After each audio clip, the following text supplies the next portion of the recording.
तो मेरे वालिद कहा करते चौधरी मनोहर हसन जैसा लीडर पश्चिमी उत्तर प्रदेश का शेर था, और ऐसा जमीनी लीडर था कि उससे ज्यादा काम कराने वाला लीडर पश्चिमी उत्तर प्रदेश के अंदर पैदा नहीं। खूबियां थी चौधरी यशपाल सिंह के पास, जब भी कोई अपने काम के लिए गया, वो बड़े स्तर का काम होया है, छोटे स्तर का काम होया, अगर चौधरी साहब को फोन करना पड़ा तो चौधरी साहब ने फोन उठाया, लगाया तो खकारी लिए तो अफसर समझ गया चौधरी यशपाल सिंह है, और अफसर ने जो है चौधरी, उस वक्त में जो है चौधरी यशपाल सिंह और काजी रशीद मसूद की जिले के अंदर क्या पूरे प्रदेश के अंदर एक पश्चिमी उत्तर प्रदेश के दोनों शेर रहे। काजी जिंदगी के तूफानी सफर में न जाने कितनी ख्वाहिशें तिल मिलाती हैं, हजारों कोशिशों के धुंधलके में कोई एक उम्मीद की लौ झिलमिलाती है। परिवार कोई भी हो, खानदान कोई भी हो, अगर किसी परिवार किसी खानदान का कोई स्टेटस है, कोई रसूख है, कोई रुतबा है, कोई पहचान है, कोई शख्सियत है या कोई छाप है, तो वो ऐसे नहीं बनती। उसके पीछे होता है बहुत उनका समर्पण, डेडिकेशन, जुनून और जज्बा। और सबसे इंपॉर्टेंट उनके अंदर जो क्वालिटी होती है वो होती है बलिदान, पेशेंस, धैर्य, सब्र। और इसी तरह का एक खानदान है, एक परिवार है जो नंबरदार परिवार से भी पहचाना जाता है। ये गांव है बन्हेड़ा खास, जो मुस्लिम राजपूत डोमिनेटेड गांव है। और यहीं पर एक शख्सियत है जो हमारे बराबर में बैठी है, नाम है उनका राव वक्कार अली, जो जिला सहारनपुर और मुजफ्फरनगर क्या पूरे वेस्ट यूपी में किसी परिचय के मोहताज नहीं है। और जो गांव ग्वांट यानी गांव और आसपास के गांव की जो बात करें तो वहां पर भी उनका रसूख और दबदबा हमेशा रहा है। ये मुस्लिम राव बिरादरी की वो शख्सियत है जिनके घराने हमेशा आसपास का जो बेल्ट है यहाँ पर वो गुज्जर बेल्ट है, लेकिन अगर कहीं कोई फैसले होते रहे, आधी सदी से भी ज्यादा हो गया, वो इनके बड़ों के जरिए यहाँ पर होते रहे और आज के दौर में भी उनकी एक खास पहचान रही है।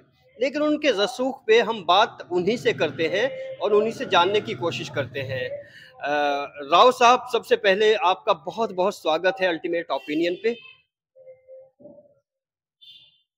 जैसे आपका एक रसूख, एक रुतबा रहा इस खानदान का जो हमें ग्राउंड से भी मिला है, काफी जी, लोगों ने हमें बताया है, पहले भी आपका एक इंटरव्यू किया है, तो उसकी पूरी जो ओरिजिनल कहानी है, वो स्टेटस आपका कैसे बना, रुतबा कैसे बना, वो हमारे सुनने वालों को आप खुल के बताइए।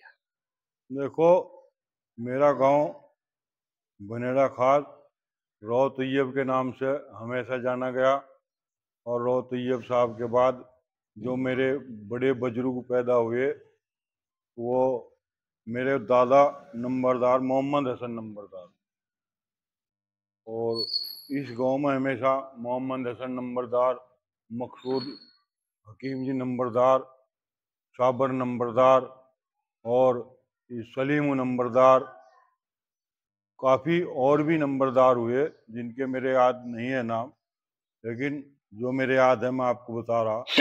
हमेशा गांव के अंदर कोई भी काम होया, किसी का झगड़ा होया, पिसाद होया, मुंशी जी थे, मुंता था, तो मुंशी जी थे, क्या नाम था उनका मुंशी जी का, ये बाबू वकील साहब हुए। तो ये तो बाबू वकील साहब तो बहुत पूरे हुए, इनसे पहले बाबा हकीम मकसूद हुए, और डॉक्टर जमील साहब भी हुए प्रधान। लेकिन मेरे गांव का जो हिसाब था साहब, वो गांव में बैठ के ही सभी लोग, झगड़ा हो गया, पिसाद हो गया, कोई गवांड में तो लटका रहा, देवबंद जा रहा, तो यादव के गांव भी है, गुज्जर बहुमूल्य है, जो गुज्जर आपस में लड़के हमारे गांव में देवबंद थाने में रपट करने के लिए जा रहे।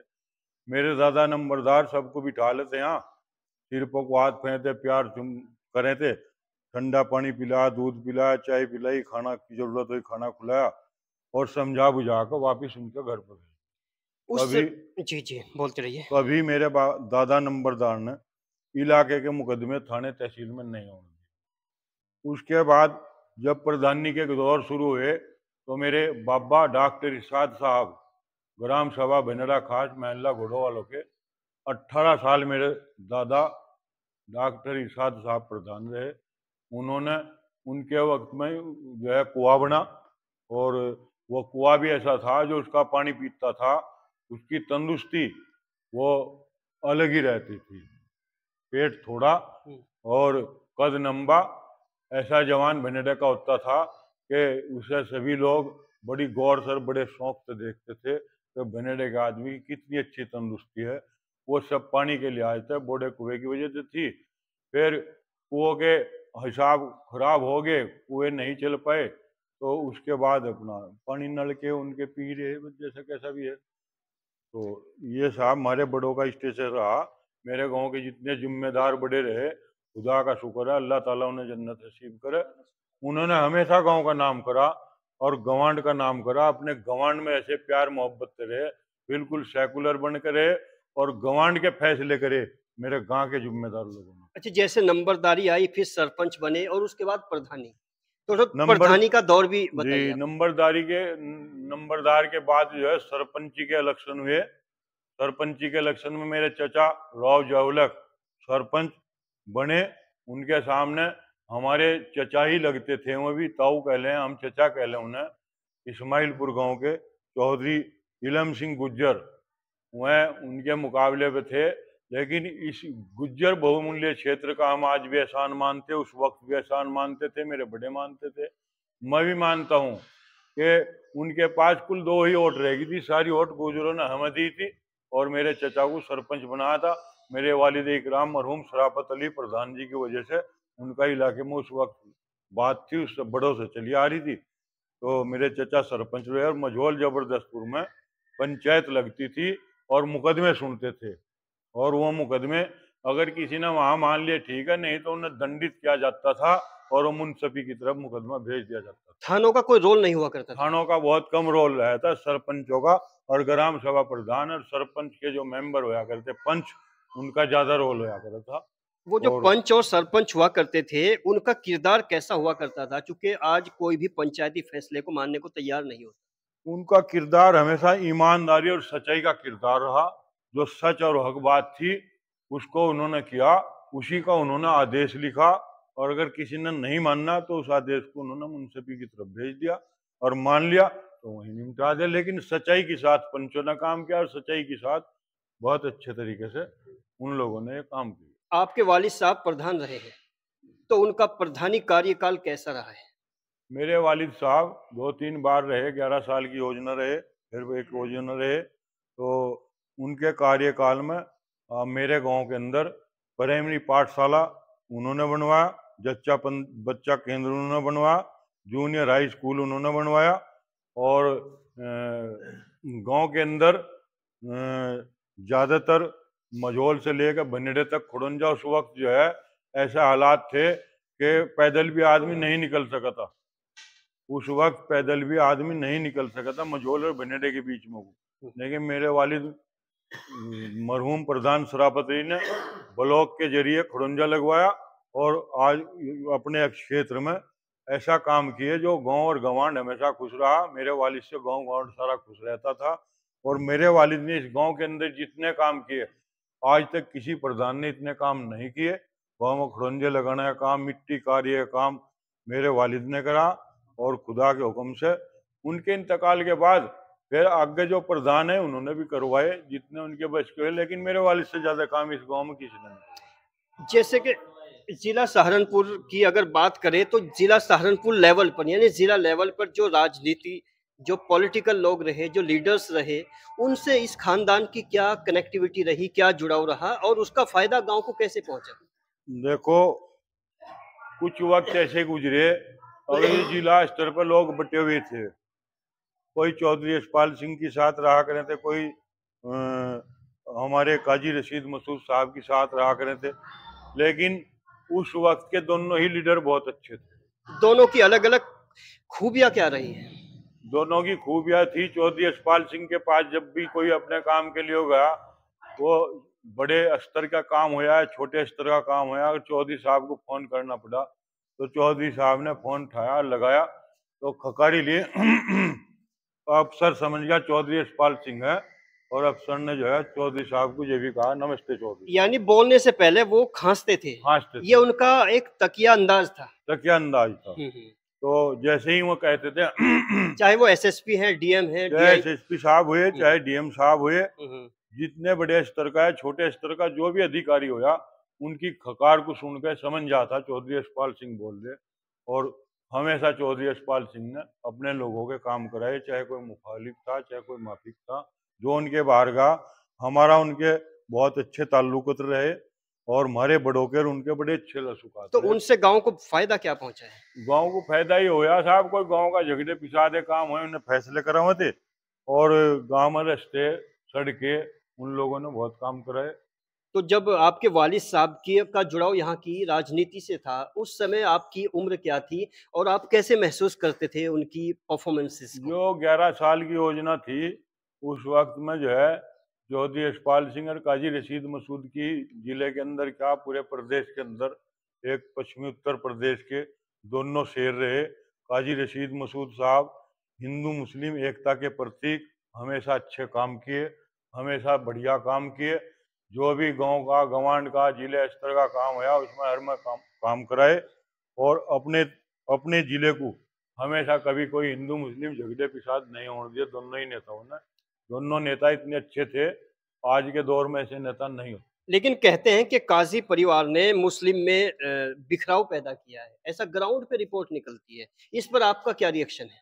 कहीं कहीं ऐसी घटनाएं हुई कि किसी मुसलमान को ये होया कि भाई तुझे नहीं सूट आ रही इनकी बात, नहीं काजी जी तेरी बात कर रहे, नहीं तो काजी जी ऐसे आदमी नहीं थे। अच्छा, कहते हैं कि शेखजादों ने दूसरी बिरादरियों को शिक्षा से, पढ़ाई से वंचित रखा है। इसमें कितनी सच्चाई लगती है? ये सब झूठ बात है जी, जो है कह रहे लोग कि भाई इन्होंने शेखजादों ने काजी रशीद मसूद या और सिखजादे जितने इन्होंने पढ़ाई तो दूर रखे और लोगों की, सब झूठी बात है।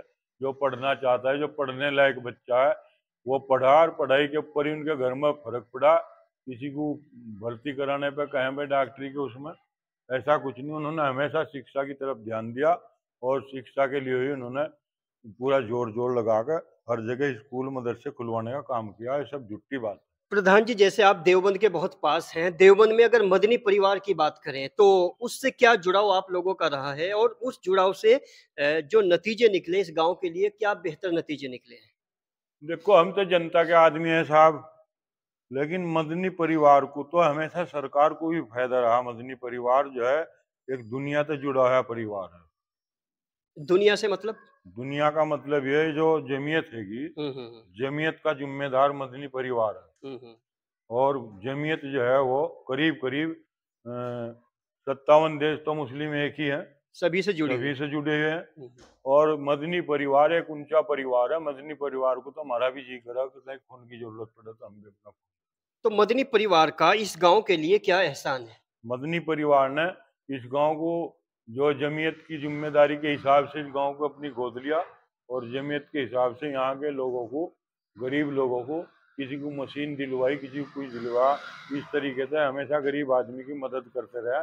और पूरे हिंदुस्तान में हिंदू मुसलमान सिख ईसाई कोई भी दुखी हो, हुँ। किसी का नुकसान हो गया, कोई बह गए, किसी का घर मकान बह गया, कहीं झगड़े पिसाद हो गए, हमेशा झगड़ा पिसाद दबाने का काम किया। और जहाँ कहीं मकान टूट फूट गए, उनके मकान बनवाने का काम जमीयत के हिसाब से करने का काम। लेकिन जमीयत ने कितने स्कूल्स, कॉलेजेस और यूनिवर्सिटीज़ पे काम किया है अपने टाइम में? देखो, जमीयत जो है इतना सहयोग स्कूलों को दे रही, इतना सहयोग स्कूलों को दे रही नहीं, कि हम जैसे वो सोच भी नहीं अगर हम सके थे। 90 के 80 के दशक की उस जी दौर की बात करें, जब आप लोग उनसे जुड़े हुए थे, आपके बड़े, आपके जी जी। बुजुर्ग, आपके पुरखे, तब की बात अगर की जाए, चूँकि आज तो स्कूल चप्पे-चप्पे पे है। देखो, जब हमारे बड़े जुड़े थे उस वक्त भी जमीयत वालों ने मदरसे खुलवाने का काम बहुत करा, और इसमें मदनी परिवार का हमेशा सहयोग रहा, नहीं, बहुत बड़ा। मदरसे तो खुलवाए, लेकिन वो मुख्य धारा से मुसलमान नहीं जुड़ पाया। जैसे कॉलेज होते हैं, स्कूल्स होते हैं, तो जिसके नतीजे आज बहुत सारा मुस्लिम भुगत रहा है। वो सिस्टम से वंचित हो गया। वो एजुकेशन की वजह से, मान लिया अगर उसने हाई स्कूल इंटर नहीं किया, सिर्फ मदरसे में पढ़ा, तो वो पढ़ाई वहाँ पर सिस्टम में एंट्री करने के लिए कारगर नहीं हुई। इस पे ऐसा आप कुछ कहना है, चाहें तो? जिस वक्त जो जी। है वो पढ़ाई, ये हमारी कलाम पाक की पढ़ाई है, ये हमारे लिए सबसे पहले जरूरी है। हुँ।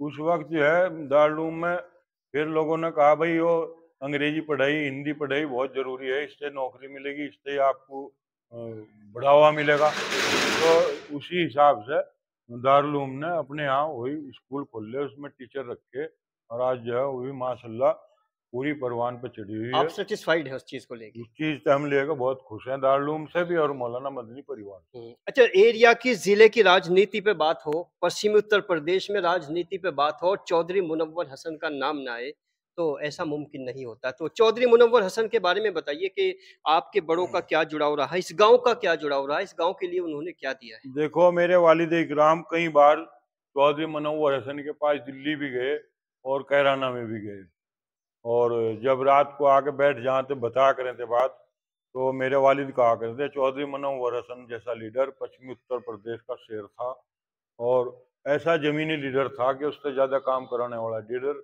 पश्चिमी उत्तर प्रदेश के अंदर पैदा नहीं हुआ। यहाँ गाँव के लिए क्या किया है चौधरी मुनव्वर हसन ने? हमारे गांव के लिए भी हम तो जितने काम के लिए हो गए, हम एक एनएम के तबादले के लिए चले गए, एनएम झवेड़े की थी, और वो जो है ड्यूटी उसकी गंगों से ऊपर लग रही थी, तो वो बेचारी बहुत दुखी थी। जब हम गए उनके पास, उन्होंने कहा हो जाएगा, आप जाओ।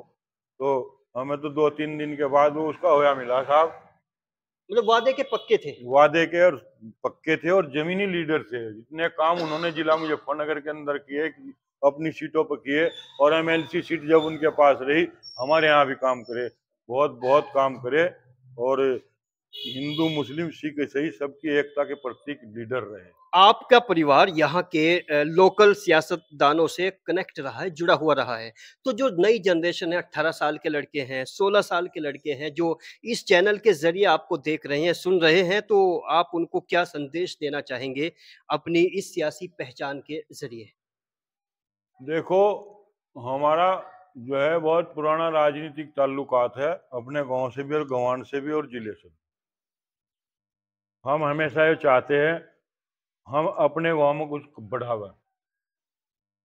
जैसी नौजवान पार्टी है, इसकी शिक्षा का ध्यान रखते हो, उसे शिक्षा में आगे लेके चलें।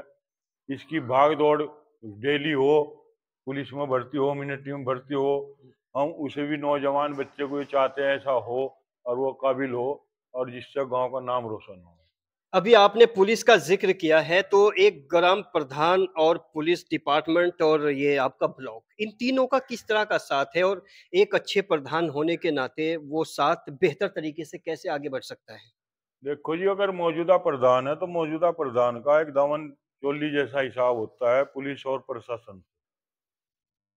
सरकार का ही नुमाइंदा होता है प्रधान, और इसलिए होता है भाई गांव की रखवाल के लिए, कोई गांव के अंदर झगड़े पिसाद ना हो, कोई सरकार की जमीन ना दबा ले, जो पैसा आवे वो सही तरीके से लगे। तो अल्लाह ताला ने अगर ऐसा हमें मौका दिया, तो हम खुदा के हुक्म से साबित कर देंगे कि हम अपने बड़ों से तो बड़े हो नहीं सकते, लेकिन हमारी साथ के जो प्रधान हुए, हमारे से कुछ पहले हुए, इंशाल्लाह हमारे से अच्छा नहीं रहेगा।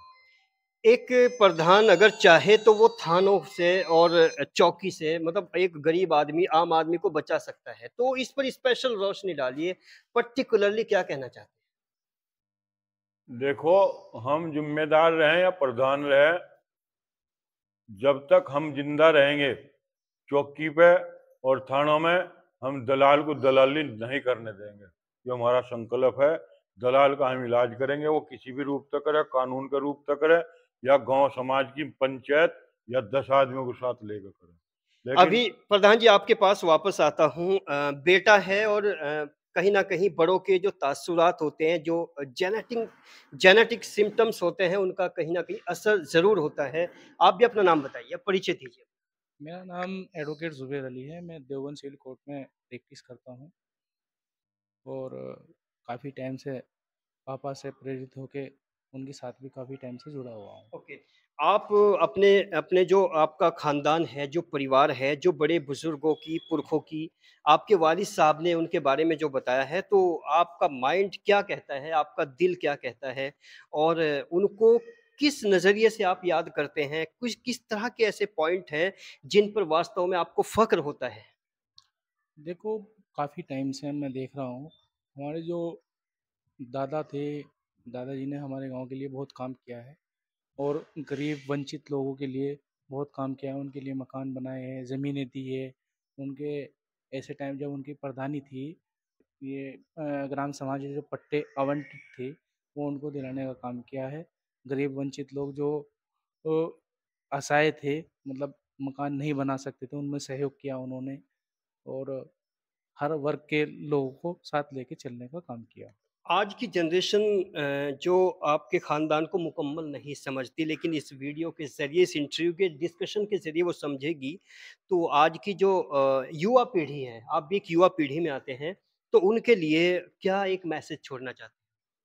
देखो, मैं तो यही कहता हूँ भाई, जितने युवा वर्ग लड़के हैं वो ज़्यादा से ज़्यादा मेहनत करें और एजुकेशन की तरफ से ज़्यादा से ज़्यादा ध्यान दें।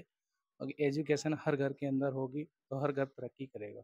अगर ये एजुकेशन नहीं होगी तो कोई भी आगे नहीं बढ़ पाएगा।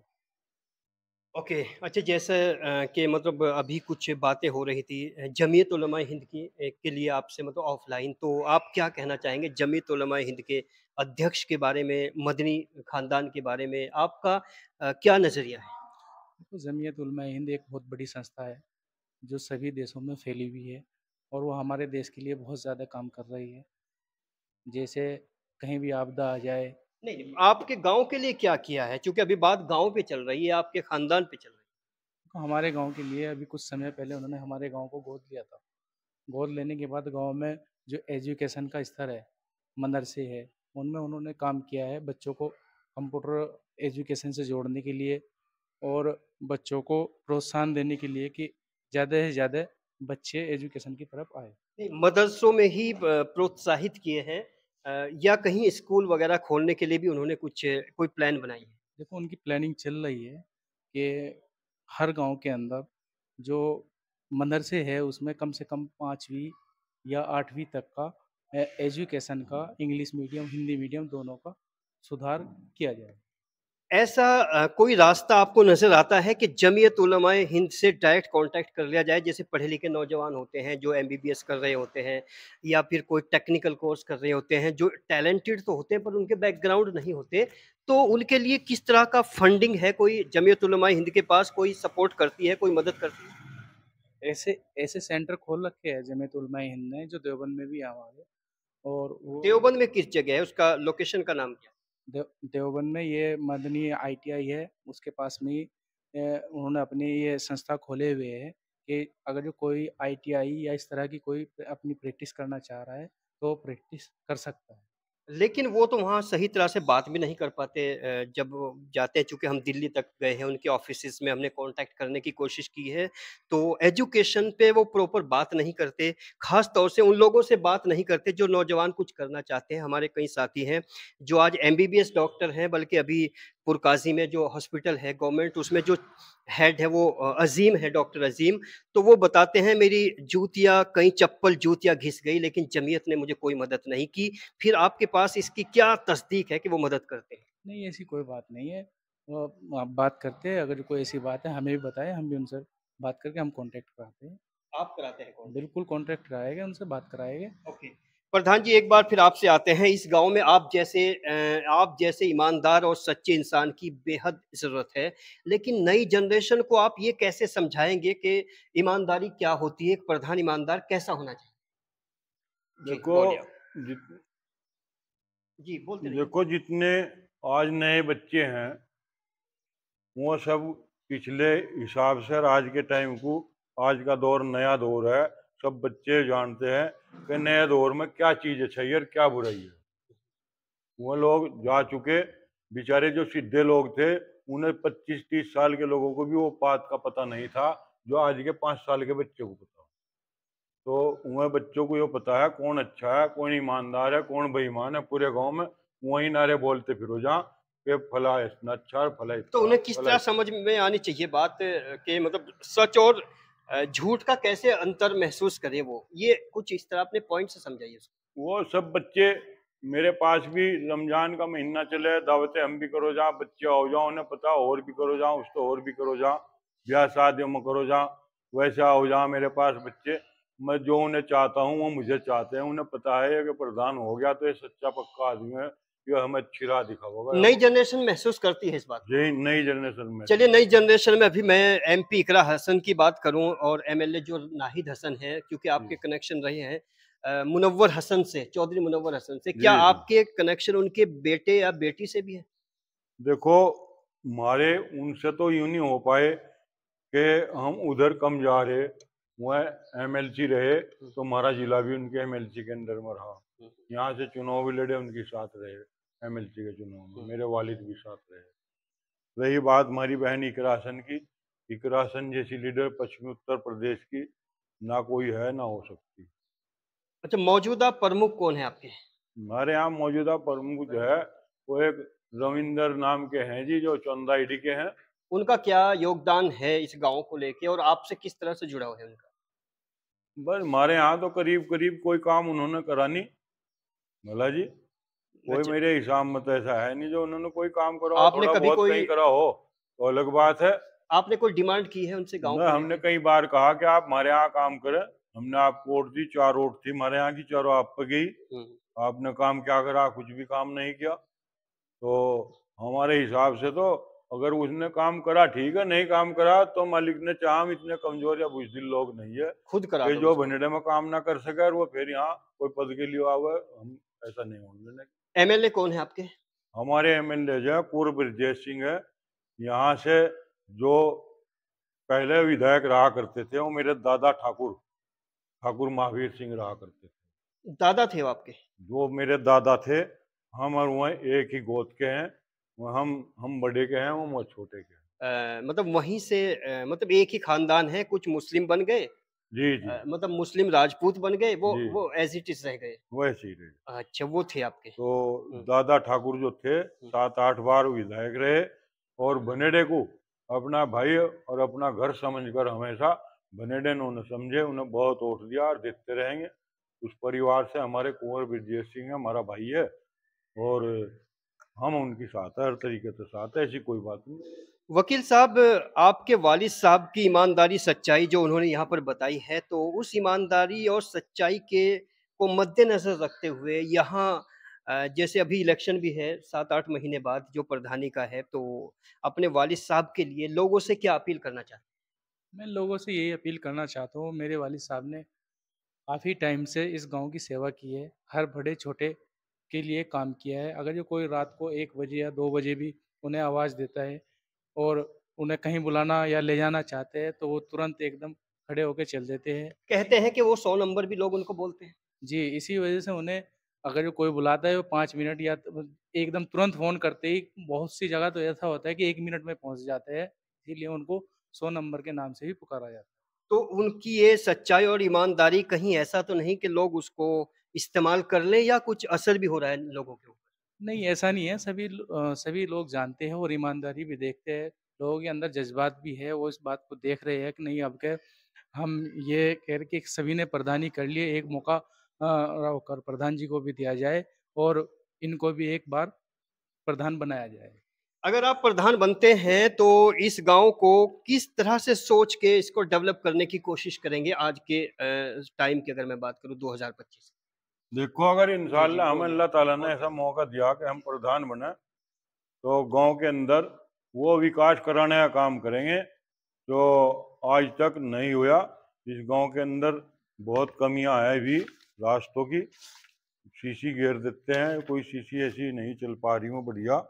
सीसी जब टूटनी शुरू हो जा तो कामयाबी नहीं रहती। तो हम ऐसा कोई सिस्टम बनाएंगे जिसका बेहतरीन जो है वो सड़क बनाई जा और वो काफ़ी टाइम टूटने में लेवे। और मेरे गांव के अभी जंगल में बहुत बड़ी दिक्कत है। जंगल में इतनी दिक्कत है, अगर सर्दियों में बारिश हो जा तो 10 क्विंटल गन्ने भी ट्रैक्टर निकाल कर नहीं ला सकता। इतनी धँसता है। इतने गहराई के हुँ। रास्ते पड़े हैं, उनमें हमें बम्बों की भी जरूरत है और खड़ोंजों की भी जरूरत है, मिट्टी की भी जरूरत है। तो इसलिए अगर अल्लाह ताला ने मुझे प्रधान बना दिया तो ना जंगल में दिक्कत रहने देगा, ना गांव में दिक्कत रहने देने का। और अभी अभी आपने मेरे से पूछा था कुंवर ब्रजेश के परिवार से और मेरे परिवार से। ये बनेडा गांव कुंडीरों का गांव है और जितने भी गांव हैं रणखंडी, भैला, ननेड़ा, जितने भी गांव ठाकुरों के हैं वह सब जो है चाचा के गांव हम ताऊ के हैं। और कुंवर ब्रजेश जी जब भी कभी यहाँ आवेंगे सब पर मांगेंगे वोट तो मालिक ने चाह सब वोट भी देंगे, सब सहयोग रहेंगे। और जिस तरीके तो उन्होंने इस इलाके में जाल बिछा दिया सड़कों का, तो ईमानदाराना वोट यो बैठता है कि वो हमारे यहाँ इस बात को कहे इस्लाम में कि भाई एक हाथ दे दो एक हाथ ले लो। तो जिस तरीके तो उन्होंने इलाके में सड़कें बिछा दी उस तरीके तो वोट उन्हीं का बैठता है, किसी और का वोट नहीं। खानदानियत की बात अलग ही होती है और सदियों से चली आ रही खानदानियत अपने आप में बहुत मायने रखती है। और कुछ नए लोगों ने जो एंट्री की है उनके लिए कुछ चंद लाइन मेरे ज़हन में आ रही है, शायद वो उनको सूट कर जाए कि मेरे साथ-साथ चलकर कहीं तुम भी लुट ना जाना। मेरे साथ-साथ चलकर कहीं तुम भी लुट ना जाना, मुझे छोड़ दो अकेला मेरा रास्ता जुदा है, उसे क्या मिलेगी मंज़िल राहे ज़िंदगी में कभी, जो कदम-कदम पे पूछे अभी कितना फासला है। और इसी तरह की खानदानियत को नई जनरेशन तक पहुंचाने में अल्टीमेट ओपिनियन का अल्टीमेट मकसद रहा है, क्योंकि नई जनरेशन मोबाइल में बिजी है। नई जनरेशन उन लोगों को देखने में बिजी है जिनका गांव बस्ती महलों से कोई सरोकार नहीं है। गांव की हकीकत क्या है, सच्चाई क्या है, ब्लॉक लेवल क्या होता है, गांव के प्रधान का कनेक्शन पुलिस थानों चौकियों से कितना होता है, इन सभी तजुर्बात, इन सभी नज़रियात से रूबरू हर कोई नहीं हो सकता।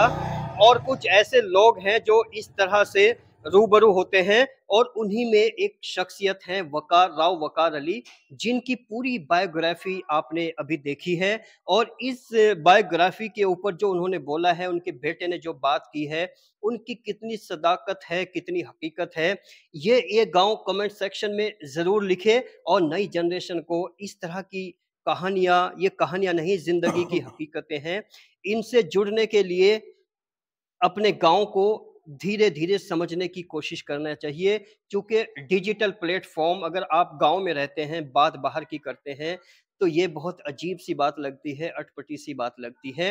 अल्टीमेट ओपिनियन सिर्फ़ इसी मुद्दे पे काम करता है, उसका यही मोटिव रहता है, उसका यही उद्देश्य रहता है कि गाँव की नई जनरेशन अपने गाँव को समझने की कोशिश करे, क्योंकि प्रधान एक महत्वपूर्ण व्यक्ति होता है, एक अहम किरदार होता है, एक संवैधानिक पद की वो कड़ी होती है, जहाँ से पूरा देश उसको देखता है। देश के लिए एक चेन है, एक बुनियाद है, यहीं से ये बुनियाद चलती है। और इसी तरह की रिपोर्ट हम आपको दिखाते रहेंगे, बने रहिए अल्टीमेट ओपिनियन के साथ।